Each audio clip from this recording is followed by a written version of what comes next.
របស់យួនដែលចង់លេបទឹកដីខ្មែរនៅក្នុងបទវិភាគនេះលោកតាន់ប៉ាបានបញ្ជាក់ឲ្យដឹងថាលោកធ្លាប់ជាប់គុកនៅក្នុងពេលដែលខ្មែរក្រហមកាន់កាប់ភ្លាមក៏ប៉ុន្តែដោយសារតែលោកធ្លាប់រៀននៅសាលាមីស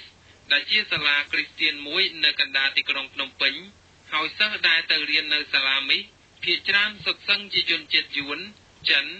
សាសបរទេសដទៃទៀតដែលអនុញ្ញាតឲ្យលោកតាន់ប៉ាមានមិត្តភ័ក្តិជាជនជាតិយួនដូច្នេះពេលដែលខ្មែរក្រហមចាប់លោកតាន់ប៉ាដាក់គុកគឺមិត្តភ័ក្តិជាជនជាតិយួននេះឯងមកជួយរំដោះលោកហើយចាប់តាំងពីពេលនោះមកលោកតាន់ប៉ានៅបម្រើយួននៅក្នុងនាមជាអ្នកបកប្រែភាសាអ្នកនាំពាក្យហើយធ្លាប់បានរៀនសូត្រពីមនោគមវិជ្ជាបែបកុម្មុយនីសនិងយុទ្ធសាស្ត្ររបស់យួនដែលមានមហិច្ឆតាចង់លេបទឹកដីខ្មែរដោយស្របច្បាប់លោកតាន់ប៉ាក៏ជាអតីតកម្មាភិបាលខ្មែរក្រហមហើយក៏ធ្លាប់ជាមន្ត្រីសមាមិត្តកម្មាភិបាលនៃសម័យសាធារណរដ្ឋប្រជាមានិតកម្ពុជាលោកតាន់ប៉ាបានឲ្យដឹងទៀតថាអ្វីដែលរដ្ឋាភិបាលកំពុងតែធ្វើសពថ្ងៃគឺដើរស្របទៅនឹងយុទ្ធសាស្ត្ររបស់យួនដែលលោកធ្លាប់រៀនកន្លងមកសូមស្ដាប់ការដកស្រង់បទវិភាគរបស់លោកមេតសវណ្ណារាជាមួយលោកតាន់ប៉ាដោយតទៅនេះគឺថាបទវិភាគនៃសំណួរដេញដោលរបស់ខ្ញុំមេតសវណ្ណារាជាមួយលោកតាន់ប៉ាស្ដីអំពីតើយួនមានកលល្បិចយុទ្ធសាស្ត្រអ្វីដែលមានការប៉ុនប៉ងចង់ដណ្ដើមយកប្រទេសកម្ពុជាដាក់នៅក្នុងចំណោះនៃអាណានិគមរបស់ខ្លួនគឺថាសហព័ន្ធឥណ្ឌូចិនដូចជាប្រទេសឡាវមានជាគំរូមកហើយប៉ុន្តែមុននឹងផ្ដើមចូលនៅសំណួរជាដំបូងខ្ញុំបាទសូមជម្រាបសួរលោកតាន់ប៉ាបាទយើងខ្ញុំឈ្មោះតាន់ប៉ាសូមអរគុណដល់វិទ្យុខ្មែរប៉ុស្តិ៍ដែលអនុញ្ញាតឲ្យខ្ញុំចូលសម្ភាសន៍ក្នុងពេលនេះបាទលោកតាន់ប៉ាដោយសារតែយើងឃើញហើយតាំងពីសម័យនៃបារាំងសេសត្រួតត្រាប្រទេសកម្ពុជារហូតដល់កាត់ដីកម្ពុជាក្រោមទៅឲ្យយួនហើយក្នុងសម័យសង្គមរាស្ត្រនិយមក៏ជួបនៅបញ្ហាតាក់ទងទៅនឹងការបើកដៃដែលគេមើលឃើញការចោទប្រកាន់ការមើលឃើញជាលក្ខណៈប្រវត្តិសាស្ត្រក្តីណានោះគឺថាអតីតព្រះមហាក្សត្រសម្ដេចនរសីហនុក៏បានបើកដៃឲ្យពួកយួនយាកុងឆ្លងដែនចូលទឹកដីខ្មែរដើម្បីប្រយុទ្ធតតាំងទៅនឹងពួកសហរដ្ឋអាមេរិកក្នុងសង្គ្រាមនៅវៀតណាមខាងត្បូងជាដើមហើយក្នុងសម័យខ្មែរក្រហមនឹងទៀតកាន់កាប់ដោយក្រុមប៉ុលពតនួនជាខៀវសំផនអៀងសេរីក៏ត្រូវបានគេមើលឃើញថាចាញ់បោកយួនទៅទៀតហើយរហូតមកដល់សម័យលោកហ៊ុនសែនតាំងពីឆ្នាំ1979រហូតមកដល់មានបរិជាណាចក្រទី2ក៏ត្រូវបានគេចោទប្រកាន់ពីមជ្ឈដ្ឋានជាតិនិងអន្តរជាតិឃើញថាយួននឹងស្ថិតនៅពីក្រោយនៃរដ្ឋាភិបាលលោកហ៊ុនសែនដោយប្រយោលក្នុងកិច្ចការរដ្ឋបាលសាធារណៈក៏ដូចជាបញ្ហាការលំហូរចូលនៃយួនខុសច្បាប់មកដល់ប្រទេសកម្ពុជាក៏ដូចជាការពង្រីកសេដ្ឋកិច្ចជាដើមនឹងតែលោកមើលឃើញថាកលល្បិចនិងយុទ្ធសាស្ត្រកុម្មុយនីសយួននឹងវាសាបព្រោះយ៉ាងម៉េចបានជាយើងចេះតែបន្តចាញ់បោកកលល្បិចខូចយ៉ាងហ្នឹងហើយដែលលោកធ្លាប់ជាអតីតកម្មាភិបាលក្នុងរបបខ្មែរក្រហមហើយមកដល់ទសវត្សរ៍ឆ្នាំ80លោកក៏បានធ្វើការជាមន្ត្រីជាន់ខ្ពស់មួយដែរហ្នឹងនៅក្នុងរបបសាធារណរដ្ឋប្រជាមានិតកម្ពុជាសម័យលោកប៉ែនសវណ្ណនៅពេលที่ចាប់លោកប៉ែនសវណ្ណដាក់គុកទៅលោកក៏បានភៀសខ្លួនដោយឈ្មោះដូចអីហ្នឹងមកតស៊ូនៅតាមជំរំព្រំដែននៃចលនាលោកតាសឿនសានជាដើមលោកអាចបង្ហាញបានទេក្នុងនាមជាអតីតដែលបានសិក្សារៀនសូត្រខាងមនោគមវិជ្ជាកុម្មុយនីសយួននោះបាទអរគុណវិទ្យុខ្មែរប៉ុស្តិ៍ខ្ញុំសូមជម្រាបខ្ញុំបានធ្វើការនៅទីក្រុងភ្នំពេញពី75ដល់77ហើយពី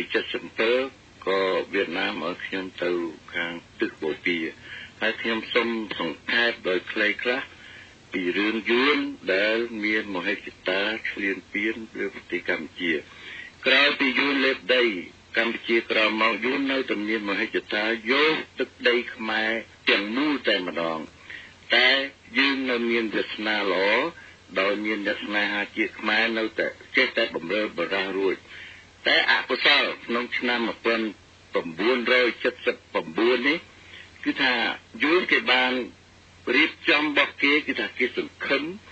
ដោយគេយកលោកប៉ែនសវណ្ណហ្នឹងទៅចិញ្ចឹមទៅរៀនទន់សោកផ្នែកនយោបាយយោធាអីគ្រប់បែបយ៉ាងតែយួនមានការខកចិត្តខ្លាំងណាស់ដោយយកលោកប៉ែនសវណ្ណមកធ្វើជានាយករដ្ឋមន្ត្រីលោកប៉ែនសវណ្ណ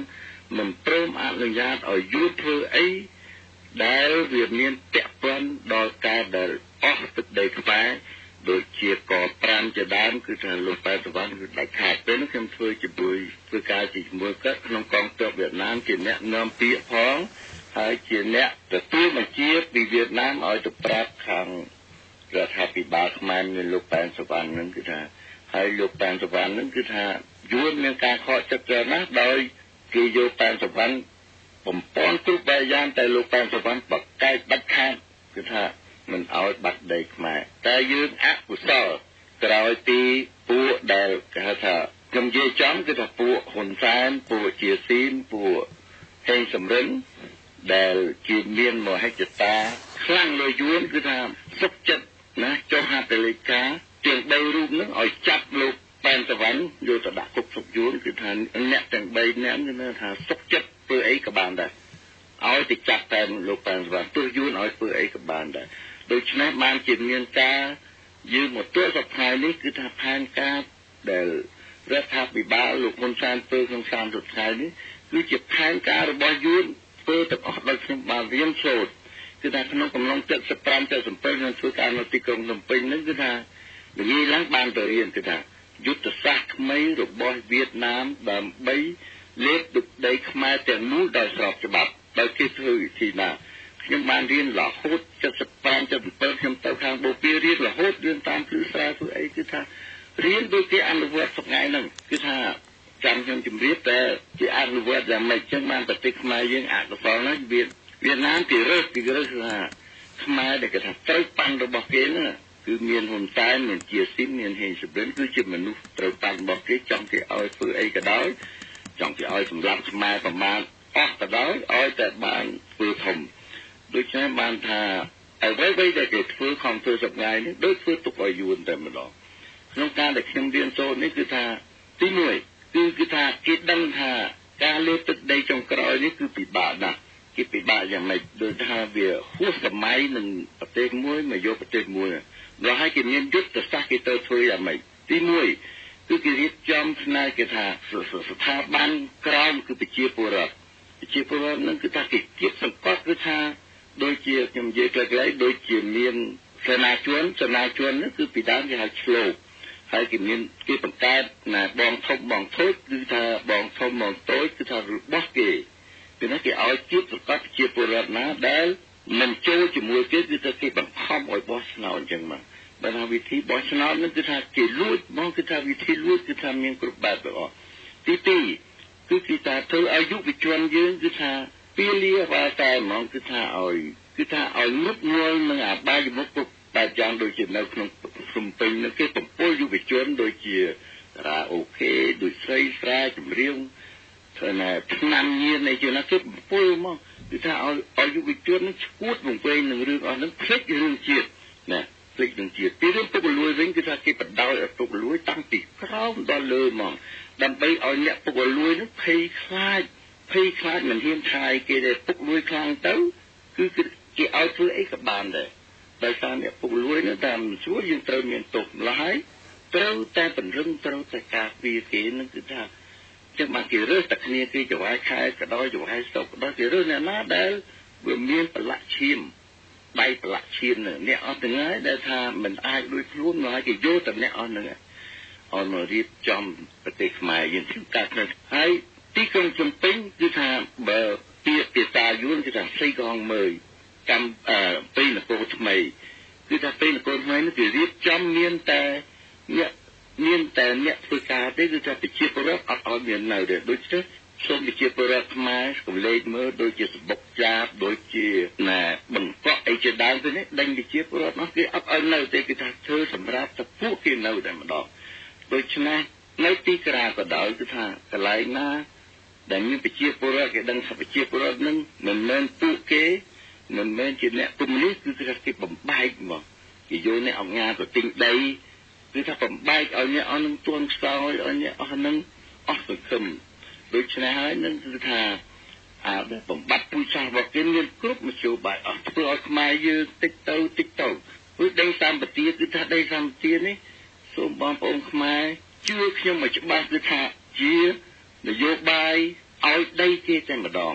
ដីសម្បត្តិ96ឆ្នាំនេះគឺថាគេយកប្រជាពលរដ្ឋគេមកដាក់មកគេមានសិទ្ធិយកប្រជាពលរដ្ឋគេមកដាក់ ដល់ដាក់យូរទៅ99ឆ្នាំនេះគឺថាទៅជា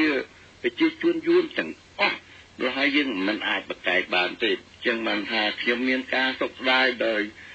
ចង់ជម្រាបប្រជាពលរដ្ឋយើងដែលខ្ញុំលាក់អាកបាំងនេះយូរមកហើយខ្ញុំចង់ជម្រាបថា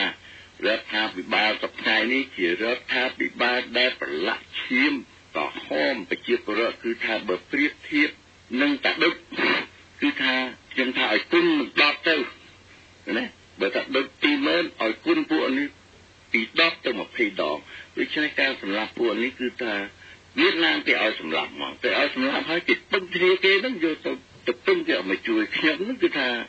ជាអ្នកដើររត់សុំមេដៃប្រជាពលរដ្ឋនៅខាងបូព៌ានឹងបីសុំឲ្យយួនចូលមកដូច្នេះអ្វីដែលគេធ្វើសពថ្ងៃហ្នឹងគឺថាវាផ្លង់របស់យួនតែម្ដងគឺថាឲ្យយើងនឹងគឺថាខ្សោយទៅគឺគ្មានប្រជាពលរដ្ឋខ្មែរណាដែល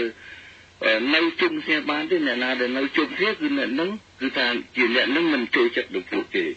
ហើយមួយទៀតគឺរឿងខាងរឿងសេដ្ឋកិច្ចគឺថាសូមបងប្អូនជាពលរដ្ឋខ្មែរកសិករទាំងអស់ជ្រាបថាដែលគេឲ្យខ្ចីលុយសម្ងាយហ្នឹងគេឲ្យខ្ចីយ៉ាងធូរបំផុតអ្នកណាមិនមានស្អីក៏ដោយអ្នកណាមិនមានមុខរបរខ្ចីលុយគេឲ្យមានដីគេឲ្យគេដឹងថាអ្នកអត់នោះគ្មានលុយសងគេទេគេនឹងយកដីហ្នឹងទៅគេនឹងយកដីដកទាំងអស់ឲ្យខ្មែរហ្នឹងអត់មានដីហើយគេយកដីហ្នឹងទៅឲ្យយួនហើយខ្មែរយើងទៅសុំរស់គេទៅតាមអាហ្នឹងឯងការបំបត្តិចាអ្នកអញ្ញាក៏ដោយគឺថាអ្នកអត់ហ្នឹងគឺថាតើអ្នកនឹងមកពីណាអ្នកនឹងសិតតែជាមនុស្សរបស់យួនជាអ្នកទុករលួយឲ្យលុយដើរទិញដីចឹងបងគឺថាដើរទិញដីណាដែលពាក់ព័ន្ធនឹងខ្មែរដែលល្អនឹងទីណាល្អគឺថាគេឲ្យទិញទាំងអស់ហ្មងបាទទៅតាមតាដោយសារតែលោកបញ្ជាក់អំពីបញ្ហាវិបត្តិនៃសង្គមនានាហ្នឹងប៉ុន្តែលោកទាំង3ហ្នឹងគឺលោកហ៊ុនសែនលោកជាស៊ីមលោកហេងសំរិនលោកជាខ្មែរលោកមានស្រុកកំណើតនៅកំពង់ចាមនៅព្រៃវែងខេត្តទាំងពីរនៃភូមិភាគបូព៌ាហ្នឹងចុះហេតុអីបានជាលោកត្រូវបានគេចោទប្រកាន់ថាលោកអត់ស្រឡាញ់ជាតិខ្មែរខ្លួនឯងទៅបម្រើឲ្យជាតិបរទេសហើយលោកទាំង3ហ្នឹងមានគិតពីអនាគតវាសនាប្រទេសជាតិរបស់ខ្លួនទេមានគិតអំពីកូនចៅទួតនៅពេលចំនួនក្រោយៗនៅពេលដែលខ្មែរអស់ដីហើយក្រុមហ៊ុនវិនិយោគទុនសម្បទានរាប់សែនហិកតាត្រូវបានឲ្យទៅយួនហើយនឹងជនជាតិចិនជនជាតិកូរ៉េក្នុងគណៈដែលប្រជាកសិករហ្នឹងអត់ដីធ្វើស្រែតើលោកគិតថាអ្នកដឹកនាំជាខ្មែរឬក៏ជាយ៉ាងម៉េចបានជាទៅចាញ់មនោគមយួននៅចាញ់ល្បិចយួនអត់ឆ្លាញ់ខ្មែរគ្នាឯងទេបាទសូមជម្រាបថាលោកហ៊ុនសែនហើយលោកជាសៀមលើជាហេងសំរិនជាខ្មែរសុទ្ធសាធតែដោយអំពើដែលគាត់ធ្វើណាកន្លងមកណាពី75ទៅ79ណានឹងហើយដែលអន្តរជាតិគេដឹងគេមានឯកសារគ្រប់គ្រាន់ហើយគាត់ទាំង3ហ្នឹងមិនអាចបកខ្លួនបានទេសុខចិត្តគឺថាបំរើយួនកញ្ជះយួនអស់ដីចុះឲ្យតែពួកគេនៅរស់ដូច្នេះហើយបានជាអ្នកអស់ហ្នឹងមិនអាចងាកទៅណារួចទេសុខចិត្តគឺថាសុខចិត្តអស់ដីសុខចិត្តឲ្យដីទៅយួនឲ្យតែខ្លួនរស់របៀបមិនក៏ដោយគឺថាសុខចិត្តរស់ចិត្តបានថាខ្ញុំមានការសោកស្ដាយដោយខ្មែរពី3នាក់នេះគឺថាវាជាថាទី2គឺថាបកគលដីខ្មែរឲ្យយួនទាំងអស់របស់គម្រោងដែលធ្វើសពថ្ងៃនេះដូច្នេះបើបងប្អូនខ្មែរយើងមិនដឹងខ្លួនទេគឺថាក្នុងរយៈពេលដ៏ខ្លីនេះប្រទេសយើងនឹងទៅជាប្រទេសយួនហើយសូមបងប្អូនយកទៅពិចារណាគិតមើលទៅស្អីដែលគេធ្វើដូចជាវិរិយអគ្គិសនីចឹងនៅសេកុងទី1ទី2គឺមានផលប្រយោជន៍អីមកដល់ប្រទេសខ្មែរយើងមានអញ្ចឹង 10% តែកម្រងគឺគេត្រូវទៅឲ្យធ្វើនោះមានផលប្រយោជន៍គេណាហើយអ្នកដែលនៅជិតខាងនឹងតែលឺឲ្យលោកគ្មាននៅបានទេព្រោះហើយថ្ងៃក៏គេដាក់គ្នាគេមកធ្វើអីក៏ដោយគឺថាជាផលប្រយោជន៍របស់គេទាំងអស់ចឹងឆ្លងទាំងស្ពានសប្តាហ៍នឹងដើម្បីឆ្លងការគិណាដូច្នេះការដែលអភិវឌ្ឍ30ឆ្នាំរបស់ហ៊ុនសែនគឺថាធ្វើទឹកឲ្យយួនតែម្ដងជាផ្លង់របស់គេតែម្ដងបាទលោកតាន់តាដោយសារតែលោកបានលាតអានកំបាំងលាតនៃភាពដែលលោកបានលាក់ខ្លួនជាយូរមកហើយឥឡូវនេះលោកដោយសារតែលោកមើលឃើញអំពីសង្គមខ្មែរលោកកាន់តែធ្ងន់ធ្ងរកាន់តែឈានរោគធ្លាក់ទៅក្នុងជ្រោះមរណៈនៃមនោគមនៃយុទ្ធសាស្ត្រនៃកលល្បិចរបស់យួនហើយលោកក៏ធ្លាប់ជាអតីតកម្មាភិបាលខ្មែរក្រហមដែលផងក្នុងសម័យកម្ពុជាប្រជាធិបតេយ្យដែលគ្រប់គ្រងអំណាចបណ្ដាលឲ្យខ្មែរជិត 2លានអ្នកបានស្លាប់ផ្ដាច់ផ្ដាច់ជីវិតដោយសារតែការធ្វើទរណកម្មការបង្អត់បាយការយកមនុស្សទៅវាយចោលជាដើមនិងនៅក្នុងឆ្នាំ1979និងដើមទសវត្សរ៍ឆ្នាំ1980លោកក៏ជាមន្ត្រីសមាមិត្តកម្មាភិបាលនៃរបបរបស់លោកនាយករដ្ឋមន្ត្រីប៉ែនសវណ្ណក៏ដូចជាលោកហ៊ុនសែនទៅទៀតថាហេតុអីពេលនោះបានជាលោកប្រឆាំងគេដែរមិនស្លាប់ហើយលោកយល់យ៉ាងណាដែរដែលលោកនួនជាតិដែលជាបងធំទី2ក្នុងសម័យខ្មែរក្រហមនឹងលោកបាននិយាយបង្ហាញដល់តុលាការថាសូមឲ្យបន្តការស៊ើបអង្កេតចំពោះប្រទេសយួនដែលយួនបានជាប់ពាក់ព័ន្ធនៅក្នុងការកាប់សម្លាប់និងការគ្រប់គ្រងក្នុងរបបចាត់តាំងនយោបាយនៃរបបខ្មែរក្រហម3ឆ្នាំ8ខែ20ថ្ងៃនោះដែរនឹងលោកឯកភាពថាមានយួនចូលក្នុងអបតីក្នុងនយោបាយនៃរបបកម្ពុជាប្រជាធិបតេយ្យនឹងទេបាទខ្ញុំយល់ស្របជាមួយលោកនួនជាដែលលោកមានប្រសាសន៍នឹងគឺថាខ្ញុំយល់ស្របព្រោះអីក្នុងរបប3ឆ្នាំ8ខែមកដែលខ្មែរយើងស្លាប់2លានទៅតាមស្ថិតិដែលខ្ញុំធ្វើជាមួយលោកប៉ែនសវណ្ណនឹងគឺថាឃើញ3លានតែខាងមជ្ឈមណ្ឌលគឺស្រោចប្រកាសថា2លានអានឹងឬមកទេ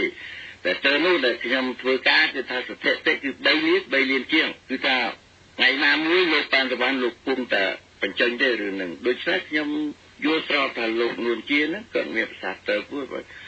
អ្វីគឺជានយោបាយរបស់យួនទាំងអស់ឲ្យសម្រាប់ខ្មែរ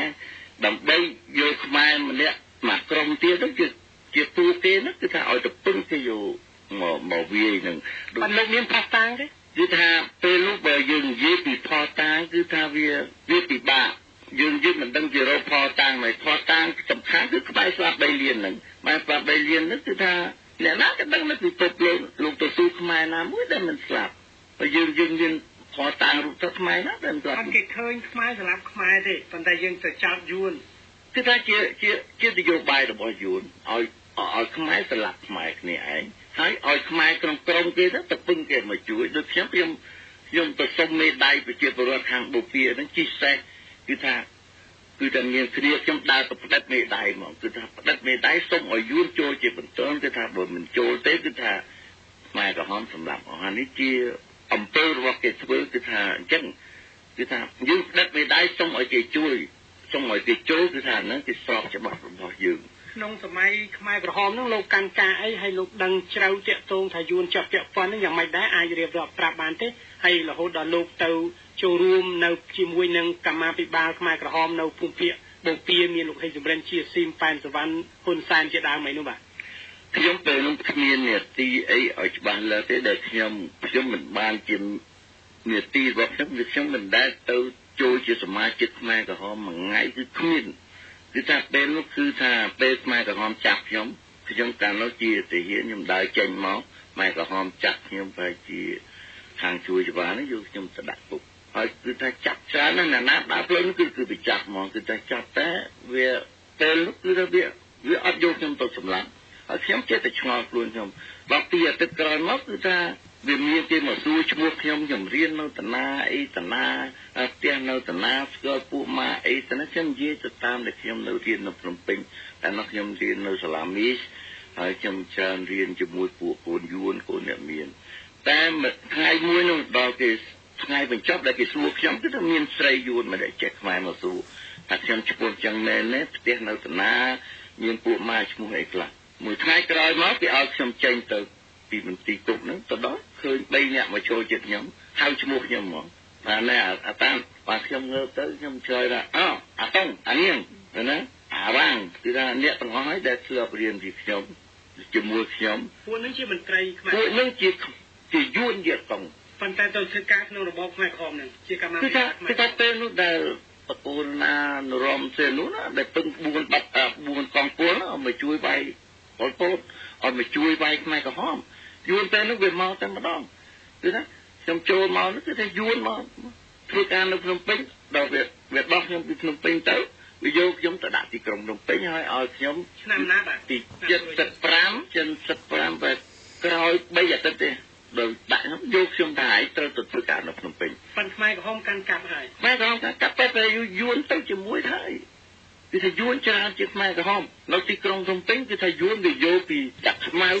ក10គីឡូជាមួយហើយទៅដល់ពេលលោកសង្ឃដែលខ្មែរក្រហមខាងនេះរដីនោះវាយកពី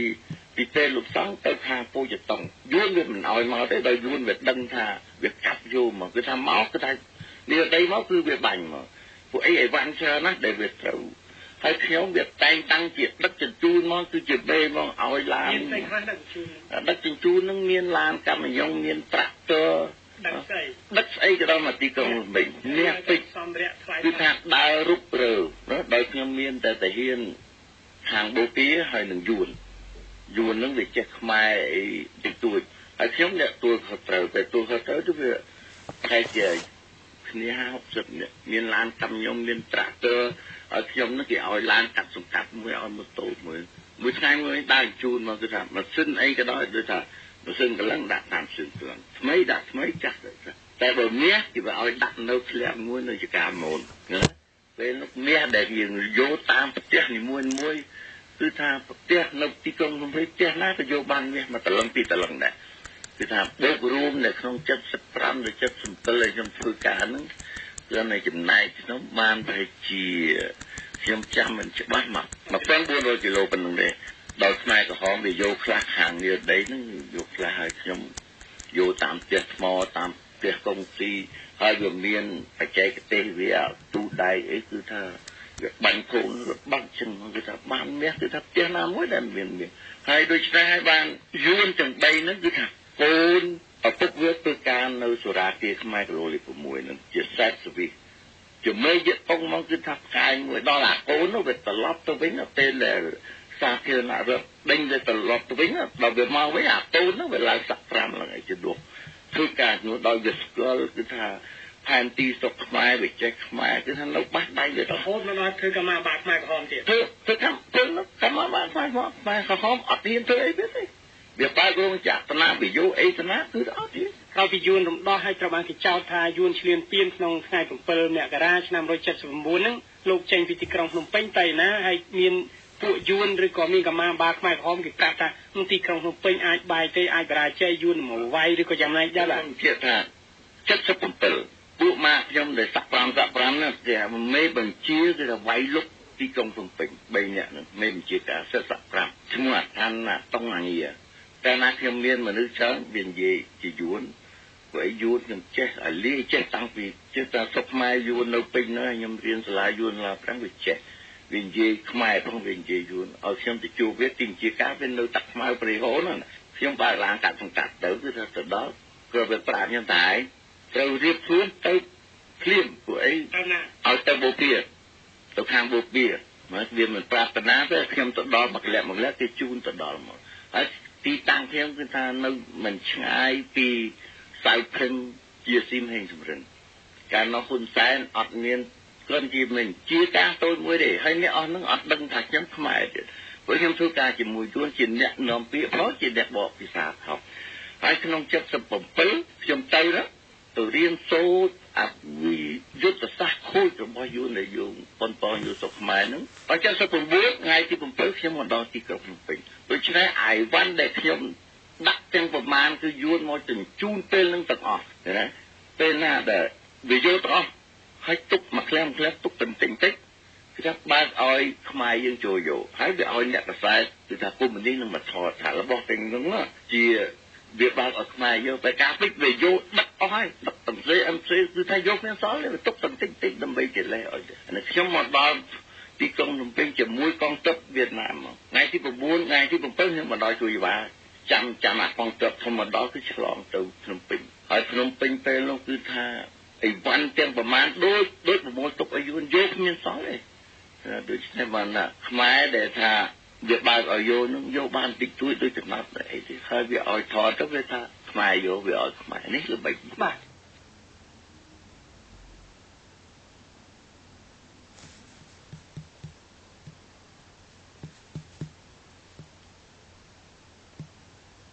នៅក្នុងបទវិភាគរវាងនាយកខ្មែរប៉ុស្តិ៍និងលោកតាន់ប៉ា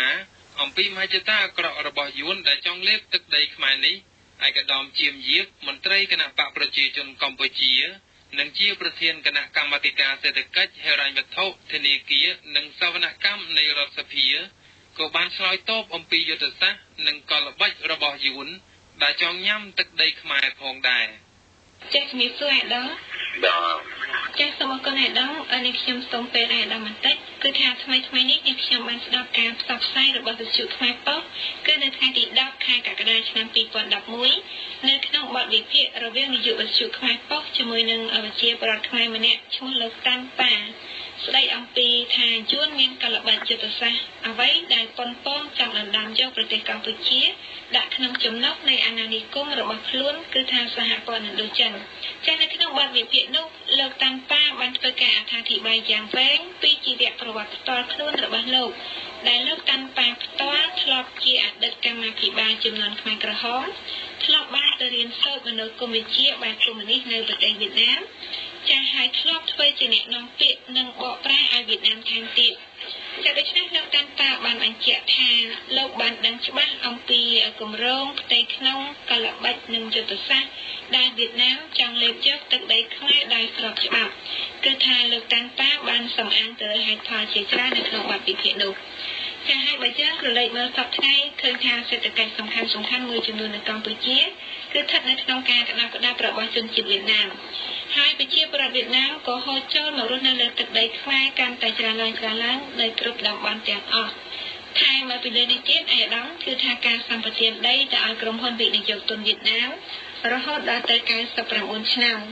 ចាដែលចំណុចនេះគឺជាការបើកផ្លូវមួយឲ្យជនជាតិវៀតណាមចូលមករស់នៅលើទឹកដីខ្មែរដែលស្របច្បាប់តែម្ដងហើយនេះក៏ជាការព្រួយបារម្ភយ៉ាងផុសផុលរបស់ប្រជាពលរដ្ឋខ្មែរផងដែរ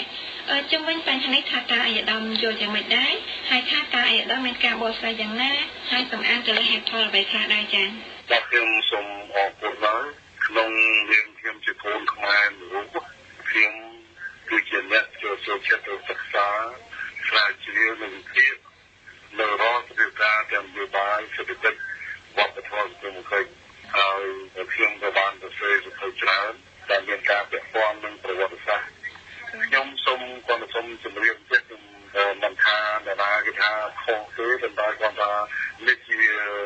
សិទ្ធិនៃកម្មវិធីរបស់បុគ្គលម្នាក់ទេប៉ុន្តែចំណែកខ្ញុំសូមជម្រាបចិត្ត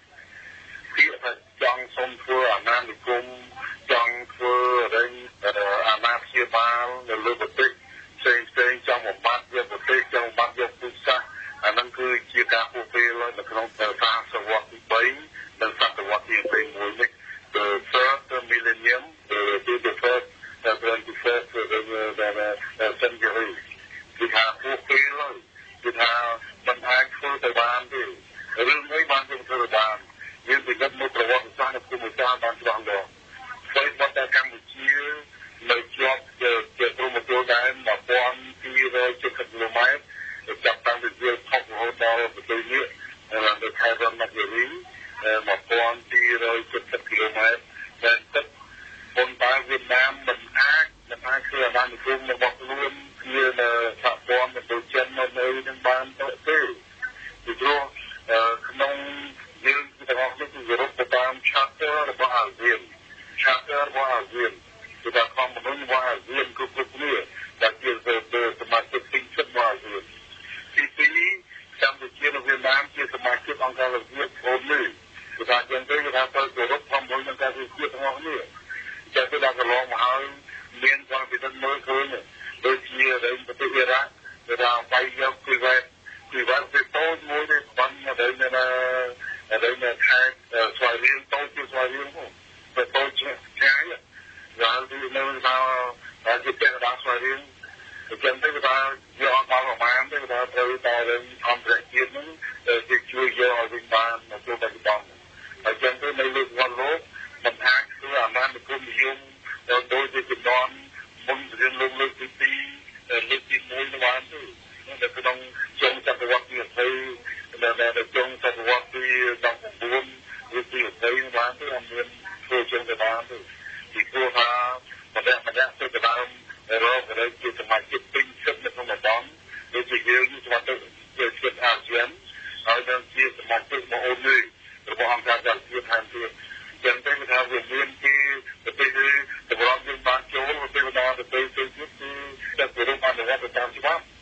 ហើយអ្នកដែលបានវិភាគដែលនេះទៅតាមដែលជាសិទ្ធិរបស់វិភាគរបស់ខ្លួនគាត់ផ្ទាល់តែ analyze គឺថា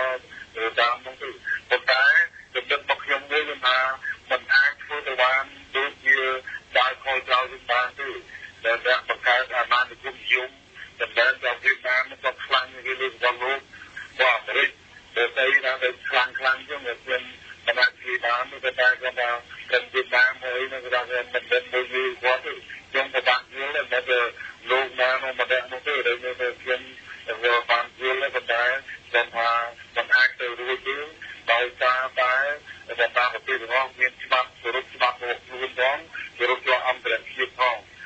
វិស័យក្នុងតំបន់អាស៊ានហើយនឹងលើរបស់លោកហើយប្រទេសរបស់លោកទាំងអស់នេះគឺមិនបដ ហើយទៅធ្វើអាណានិគម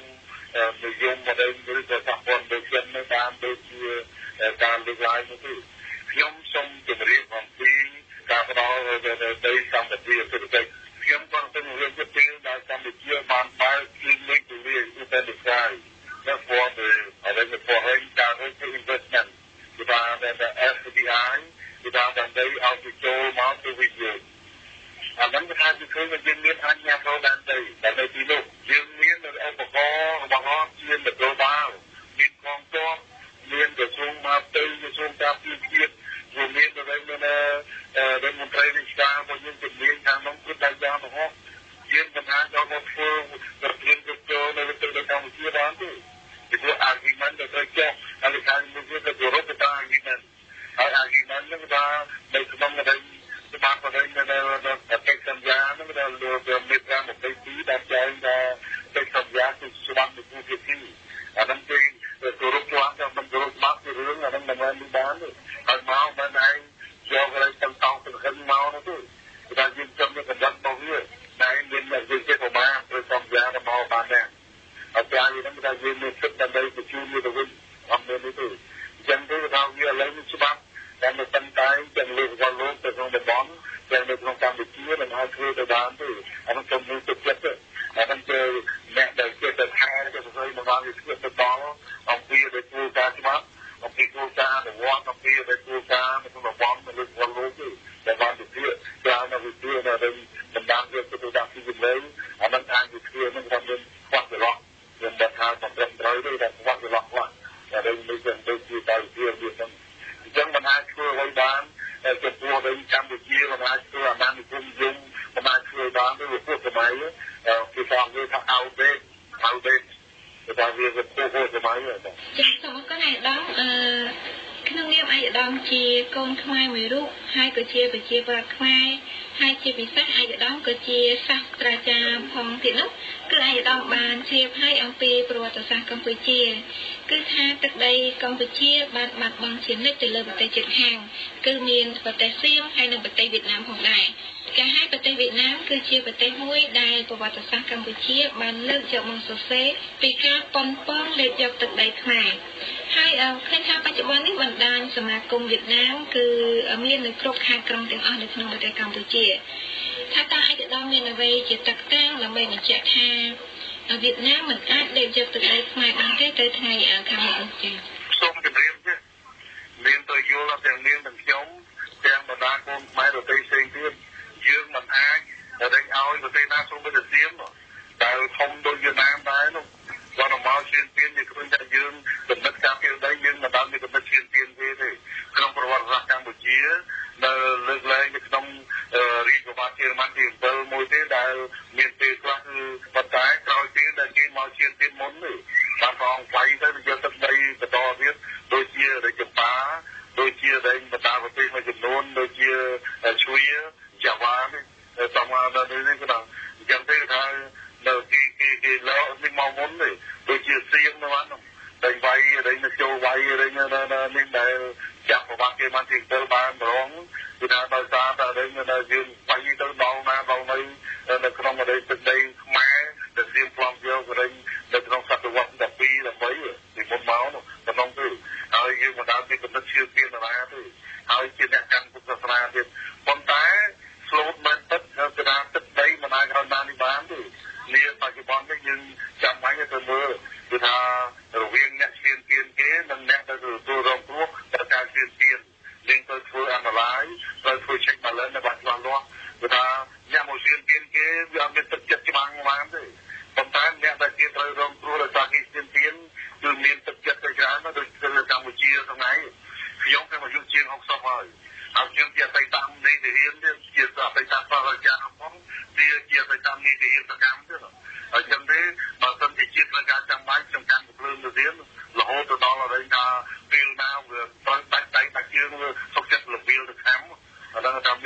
ដែលការតស៊ូរបស់ប្រទេសជាតិរបស់នេះដើម្បីជាតិដើម្បីប្រជាជនកម្ពុជា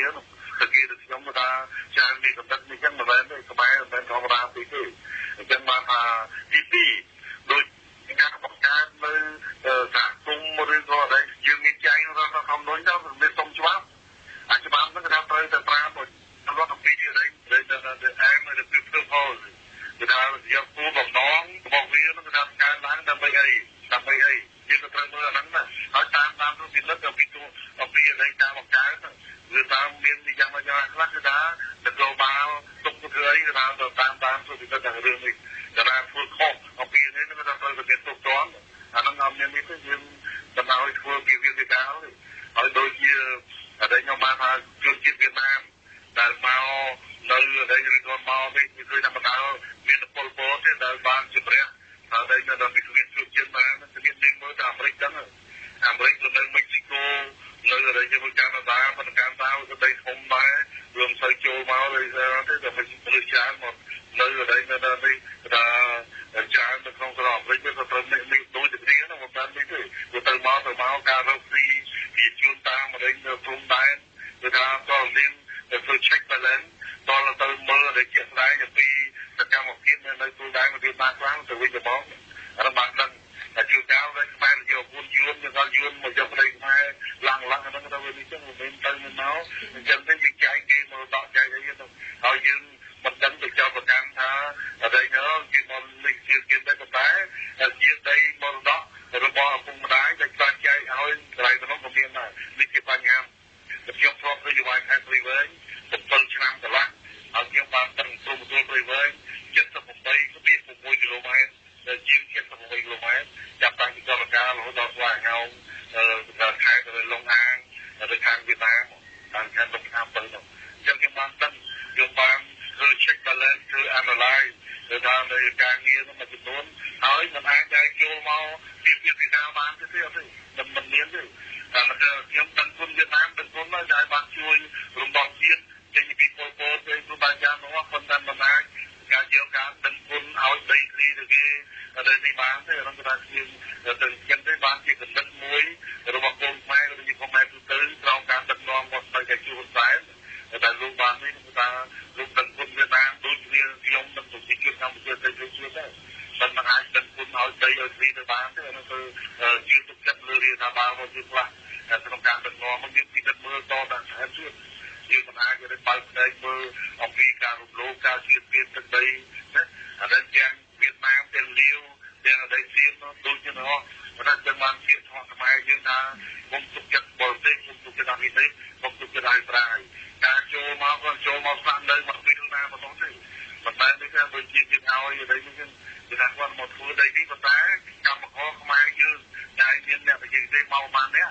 សិទ្ធិមាននៅប៉ាសពតតែមានស្អីណាយើងត្រូវពិនិត្យមើលពីដែលអ្នកមកនោះគ្រប់ប៉ុណ្ណឹងដែរទេហើយមិនបានត្រូវមានអាវុធយុទ្ធភ័ណ្ឌមកលើដីខ្មែរបានទេគឺថាយើងមានអីឧបករណ៍ជារបស់យើងសមត្ថកិច្ចរបស់យើងគ្រប់គ្រាន់ទាំងអស់អាហ្នឹងយើងត្រូវពិនិត្យទៅហ្នឹងបានអញ្ចឹងទេអ្វីដែលខ្ញុំបានលើកឡើងនេះគឺជាសក្ខីភាពគឺជា evidence ឬក៏ជា argument គឺថាខ្ញុំអាងថាមិនអាចដែលធ្វើសហព័ន្ធដូចចិនឬជាមានយើងនៅកម្ពុជាបានទេឬក៏មិនអាចធ្វើអាណានិគមលើដែលនៅឥណ្ឌូចិនមិនបានទេលាវគេមានកម្រិតដូចគ្នាដែរហើយវៀតណាមខ្លួនឯងក៏ត្រូវដឹងដែរវាអោដេតដែលការធ្វើចឹងថាគាត់ងក់ខ្មែរអស់នោះអានោះបានអាចធ្វើយកទៅបានបាទចាសសូមអរគុណអាយដាមហើយខ្ញុំសូមអនុញ្ញាតមួយសំណួរចុងក្រោយទៀតឃើញថាគឺជាការលើកឡើងរបស់ប្រជាពលរដ្ឋខ្មែរផងដែរថាជាក់ស្ដែង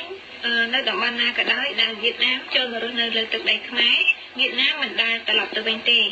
ហើយចំពោះការសម្បទានដីធ្លីទៅឲ្យក្រុមហ៊ុនវិនិយោគទុនវៀតណាមរហូតដល់49ឆ្នាំគឺថានឹងមានការចូលមករស់នៅពីសំណាក់ជនជាតិវៀតណាមកាន់តែច្រើនឡើ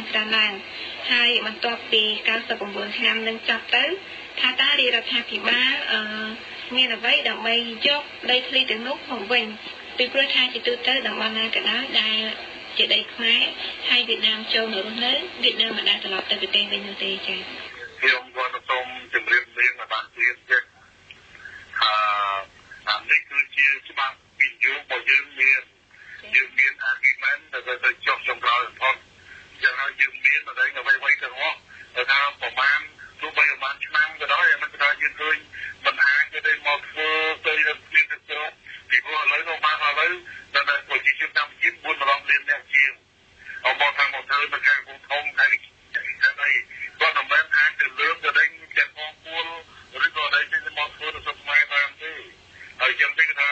គាត់មានគុកចាស់ទៅណាដែលមកយកមកថាអត់មានទេទៅលើកទៅពីចំនួនដែលត្រូវនេះថាត្រូវទៅឲ្យទៅវិលត្រឡប់ទៅវិញតែមិនឲ្យមកនៅក្នុងដីខ្មែរដែរហ្នឹងហើយយើងខ្ញុំសូមជម្រាបទៅតាមព្រំប្រទល់ដែរទៅដែរមិនមែនថាដែលចូលមកកន្លែងនេះយើងមិនទាន់ដឹងទេមានទុំជម្រាបទេថា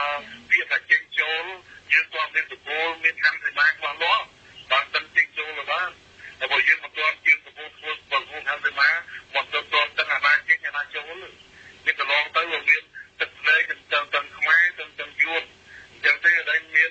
យួននោះថាគាត់ដេញដោលខាងនោះក៏ច្រើនដែរតែយើងទៅដល់ខ្មែរយើងទៅយើងយើងក៏មានដែរមានប្រយោជន៍ទេតែមានទៅមានមកតែមិន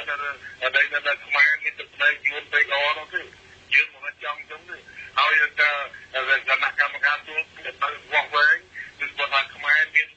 យួនមាន20នាក់ខ្មែរក៏មាន20នាក់ដូចជាខ្មែរនេះបានជាទៅរៀនទាំងយោធាទាំងដែលនៅនគរបាលទាំងអាជ្ញាធរដែនដីទាំងអ្នកឯកទេសខាងព្រំដែនខាងទៅហ្នឹងតែគណៈកម្មការព្រំដែនដែលមានទូទាំងអស់គឺអត់មានឲ្យលើកអខ្វាក់ទៅយ៉ាងណាទេអាហ្នឹងថាយើងជាមួយទាំងអស់នេះជាការព្រួយបារម្ភជាការត្រឹមត្រូវក៏នៅមានបន្តតែក៏នៅវិធានការបរិយាបាលគឺមិនអាចធ្វើឲ្យមានការបាត់បង់ឬធ្វើសម្បែកដែលជាហ៊ុនសែនដែលជានាយករដ្ឋមន្ត្រីផងជាអគ្គនាយករដ្ឋមន្ត្រីជាការជា5លោកបានលើកឡើងថាមកមានសម័យមិនឲ្យតាណាមួយជាទៀតយកទៅដីកម្មក្នុងសម័យដែលជាហ៊ុនសែននេះគឺជាការអះអាងរបស់បុគ្គលដឹកនាំប្រទេសជាតិក្នុងកងទ័ពជាតិមួយដែលយើងទៅទុកថាគាត់នឹងអាចទៅការពារទឹកដីគាត់នឹងអាចទៅដឹកនាំជាកម្ពុជាយើងធ្វើទៅរកទៅសុខសន្តិភាពសេរីភាពនយោបាយព្រមទាំងមិនមានដីដែលយើងមាន181,035 គីឡូម៉ែត្រការ៉េនេះបាទចាសសូមគណៈអាដាមនេះខ្ញុំសូមបន្តិចជាចុងក្រោយឃើញថាអ្វីដែលអាដាមបានជំរាបជូនទាក់ទងទៅនឹងយុទ្ធសាស្ត្រនិងវិធីសាស្ត្រដែលរាជរដ្ឋាភិបាលបានមានវិធានការដាក់ឲ្យទៅក្រុមហ៊ុនវិនិយោគិនបរទេស99ឆ្នាំនេះហើយក្នុងនោះក៏មានក្រុមហ៊ុនវៀតណាមផងដែរប៉ុន្តែនេះខ្ញុំចង់ឲ្យអាដាមបញ្ជាក់ថាបើសិនជារយៈពេល96ឆ្នាំហើយវៀតណាមគេមិនគោរពទៅតាមច្បាប់ដែលរដ្ឋាភិបាលដាក់ឲ្យថាតើពេលនោះអាដាមគិតយ៉ាងម៉េចដែរទៅចា៎ខ្ញុំសូមជម្រាបមានមើលនៅតុលាការយើងមានតែមានតុលាការមានថាអត់គ្រប់តុលាការទៅអាហ្នឹងគេថាជាពីតុលាការមិនមានប្រយោជន៍ទេបុគ្គលមួយចំនួនតូចទេដែលទីសំណុំសូមបានរំលោភច្បាប់នៅដើម្បីក្នុងការជំនុំជម្រះនោះ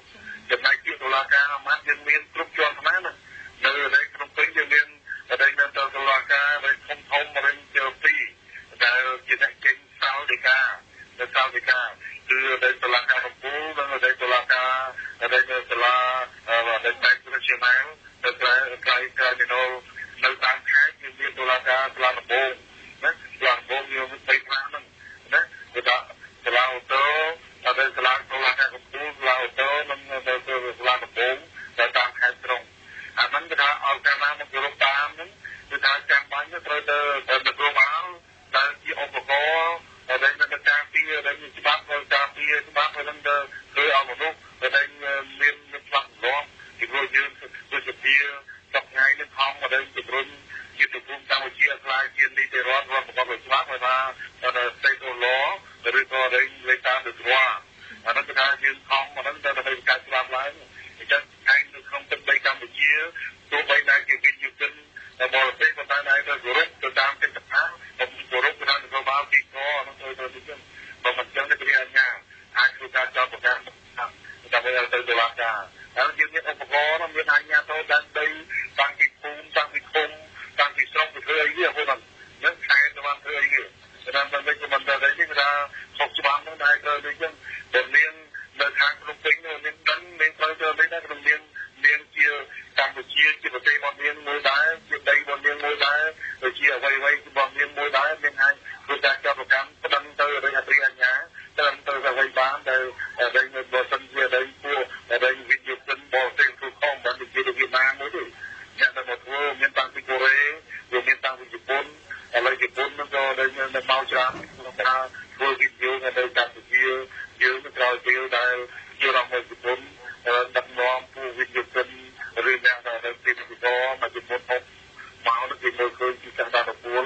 នៃការធ្វើវីដេអូនៅកម្ពុជាយើងរៀបការកន្លងមកអញ្ចឹងទេយើងមានឧបករណ៍ដោយតែគេប្រទេសគេទៅយើងមានដូចគ្នាទេអញ្ចឹងមិនអាចទៅជឿទៅ